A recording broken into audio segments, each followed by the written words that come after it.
everybody, and welcome back to the internet's best reactions. Today we are talking about the Brazilian Grand Prix, and it is one of my favourite races to talk about, and this year did not disappoint, did it? Of course, it being a sprint race weekend, slightly different, Friday qualifying, we have to get used to all of the different schedules, but wow, it probably, if not definitely, was the best race weekend of the year. Your reactions were also amazing, so let's dive into them right now.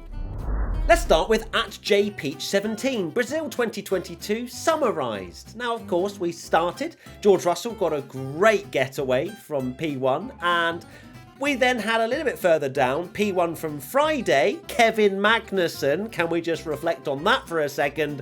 Getting pole position in a crazy dry to wet qualifying, and I was very happy for him. However, his weekend did not go too well, did it? Come Sunday, getting yeeted by Danny Rick, and then was out of the race. So, big highs and lows for K-Mag, and you gotta feel for him.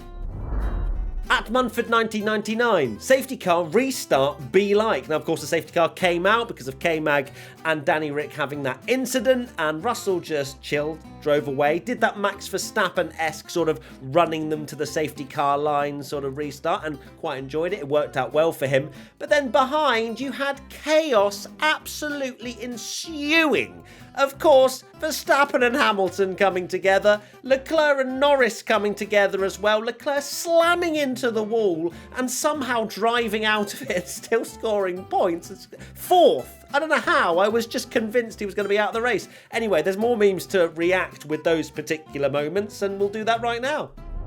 @Bents178093448, describe the first 10 laps. Chaos. And chaos it was. Then we had like a big chunk of just boringness. Well, not boring, but just a little bit dull, and we're thinking, oh, is this just going to be, chaos at the start and then rubbish towards the end? But wow, did it kick off. Thank you, Lando, for that as well. But let's move on to the next tweet, which is @BullseyF1. The war will never end, LeMayo. Hamilton, Verstappen. Let's talk about the incident, shall we? We'll go into it in more detail on our podcast, so make sure you go and listen to that very soon. We'll be recording that actually later tonight. But Hamilton versus Verstappen. For me, I was actually really surprised to see Verstappen get a penalty. Now that I've seen more of the onboards, we do live watch-alongs, by the way, on Twitch, WTF1 Official, but my initial reaction was, oh my god, I think that's a Hamilton penalty. After seeing all the angles, I can maybe understand if the stewards had just gone with a racing incident.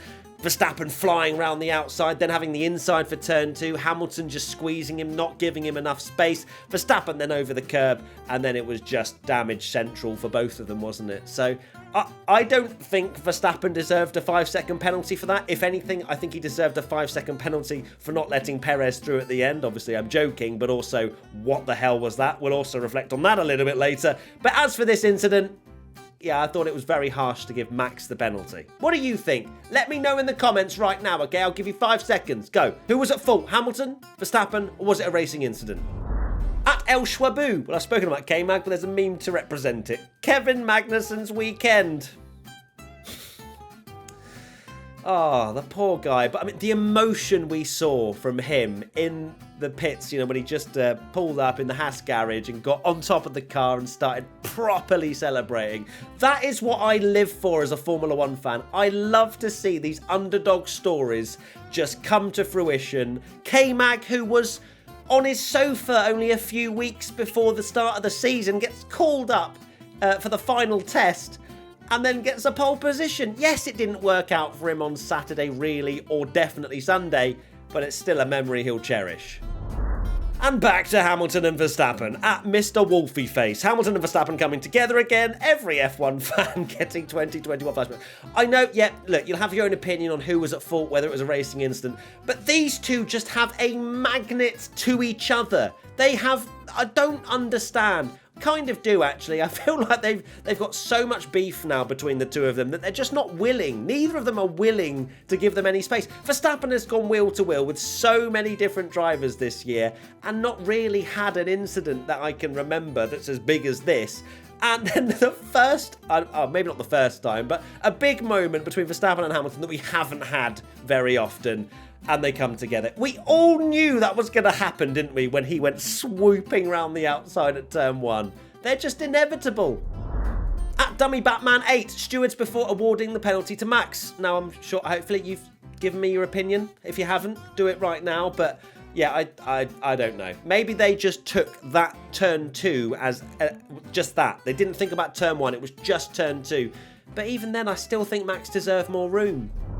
At Alien Emil, chaos. Is this an F122 online lobby?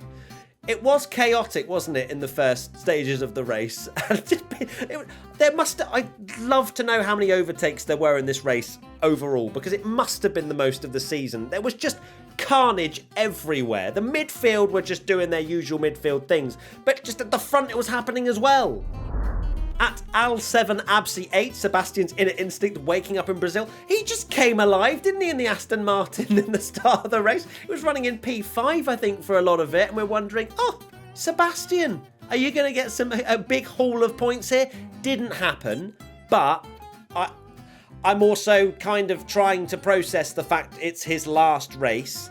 And Sebastian Vettel and Daniel Ricciardo's last race. You can tell my brain is frying at the fact that those two are leaving Formula 1 and are not going to be on the grid for 2023. Although I still hold out hope that both of them will return in some form. Maybe we'll see. Does Vettel get the urge? Does he realise he's not actually ready for retirement? We've seen it before. I don't know. I think I'm just clinging on to the last bit of hope, really. At Hostile G-Force, for the love of chaos, give us rain. Now, this was the part of the race where it started to chill out a bit, didn't it? We're all wondering, is anything going to happen? No rain, by the way. The weather forecasts were chatting just serious lies, to be honest with you, and I was very upset not to see just a sprinkle. But it did make for an amazing qualifying session. That qualifying on Friday was the perfect... Stop hitting your microphone, Matt. I'm going to carry on. Was the perfect amount of rain to add a bit of chaos. Get K-Mag a pole. That's all we need. We don't need these heavy rain showers. None of that, please. At Julian_Mulder1, Ferrari brake ducts when a tear off is near. I think it happened in Spa, didn't it, to Leclerc? And then again, Sainz's right rear brake just went on fire, but still managed to finish the race and get a podium. Carlos, by the way, let's just have a quick moment to appreciate. He's driving really well. He has stepped, I don't know if he's stepped his game up or Leclerc's maybe just off the boil a bit now that, you know, he's not going to win the title and maybe feels a little bit, sorry for himself that he hasn't been able to fight for a championship. But either way, Sainz has been awesome these last few races. I found another meme about the Hamilton Verstappen thing, which I'm going to include. At And8. That doesn't... Some of the names that you guys come up with on Twitter to, like Max for catering and things that just don't make any sense. Like that again, Merc just doesn't make sense. But the meme's quite good. We're going to penalise Max. You mean Lewis, right? For Lewis, right? I think a lot of people were in an agreement. In agreement? You can tell it's near the end of the season, can't you? That it was not a penalty for Max. Now, we've spoken about Vettel not being on the grid, Ricciardo not being on the grid, but Latifi also is not on the grid next year, and you're just questioning what is he doing out there during a race? At Lebowski McQueen, Latifi cruising 35 seconds behind P17. I think I need to watch a full 71 laps of a Latifi race just to understand what goes on, because what happens? Does he stop, get a bit of Nutella? I know he really enjoys that. I don't understand. At Bitter Boogies, Sainz's engine. That Ferrari just sounds so bad. It is a boiling kettle. I really just don't get it. There's a lot of things you can probably understand from this that I don't understand from the Brazilian Grand Prix, and there's more to come still.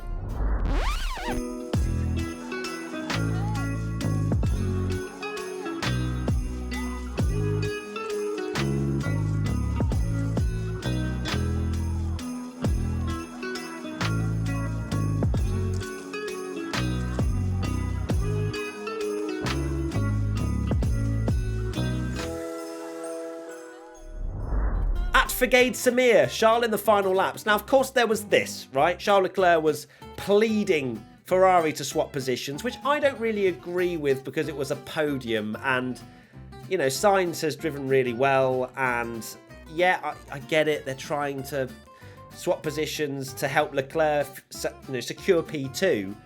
But it's a podium. It just feels a little bit different. I don't think Leclerc would do it the other way around. So you got that, and then you had the other side where it was Verstappen and Perez, which was P6 and 7.